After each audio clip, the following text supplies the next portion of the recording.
सीमाताई कोल्हापूरकर हे आहेत. हे या मंदिराची देखभाल, इथले परिसर आहे ना हे सगळे स्वच्छ, साफसफाई आणि देवाची हे करतात. आज त्यांच्याकडून जाणून घेऊ की हे मंदिर कसं आहे आणि काय. आता या मंदिराबद्दल तुम्ही काय सांगाल आणि कसं आहे या मंदिराचं वैशिष्ट्य काय आहे या मंदिराचं? सर, ह्या मंदिराचं वैशिष्ट्य असं, हे मंदिर खूप प्राचीन, अच्छा. 250-300 आहे, हां. वर्षापूर्वीचं आहे. आणि इथं रामझिरा म्हणून आहे, त्याचं पाणी मंदिराला चढायचं, पण आता कालांतराने थोडंसं कमी झालेलं आहे.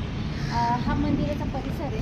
जेव्हा इथे मोठं वृक्ष होतं पिंपळाचं, अच्छा. पण पिंपळ हे बांधकाम झाल्यामुळे नगरपालिकेने ते तोडलं. हां. आणि त्याच्यानंतर हे शेड बांधलं, म्हणजे देऊळपणा दिलं त्याला, हां. भिंती बांधल्या. पण आताही इथे आता मी सगळी झाडं वगैरे लावली, मी देखरेख करते. प्रत्येक झाड फळांचं आहे आणि ते मी जोपासते स्वतःहून. एवढ्या उन्हाळ्यात ते पाणी आणते, इथे पाण्याची सुविधा नाही. अच्छा. पण मी सगळं टँक पाणी वगैरे, माझ्या बरोबरची मुलं आहेत ते पण पाणी आणतात आणि ही झाडं जोपासतात. मंदिर खूप सुंदर आहे, पवित्र आहे, शांत, एकांत आहे. सगळ्यांनी नक्की या मंदिराचं दर्शन घ्यावं, माझी अशी इच्छा आहे. आणि खूप छान वाटते ते इथं आलं की एकदम शांत, प्रसन्नता, काहीच त्रास नाही, खूप छान.